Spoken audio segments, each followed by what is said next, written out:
చూసుకున్నట్లయితే ఏపీలోని ప్రకాశం జిల్లాలో ఘోర రోడ్డు ప్రమాదం జరిగింది. 6గురు అయితే దుర్మరణం పాలవడం అయితే జరిగిందనమాట.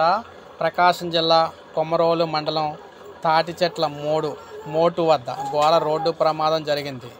లారీ కారు ఢీకొట్టుకున్నాయన్నమాట. ఈ ఘటనలో కారులో ప్రయాణిస్తున్న ఆరుగురు మృతి చెందారు.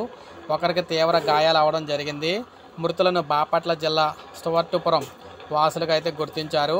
వీరంతా కూడా మహానంది పుణ్యక్షేత్రంలో దర్శనం అనంతరం తిరిగి వెళుతూ ఉండగా ఈ ఘటన అయితే చోటు చేసుకుందనమాట. ఈ ప్రమాద సమయంలో కారులో 8 మంది అయితే ఉన్నారు. పోలీసులు ఘటనా స్థలానికి చేరుకొని పరిశీలించడం జరిగింది. కారులో ఇరుక్కున్న మృతదేహాలను బయటికి తీసే ప్రయత్నం అయితే జరుగుతుంది. మొత్తంగా 8 మందిలోనూ 6గురు అయితే చనిపోయారు.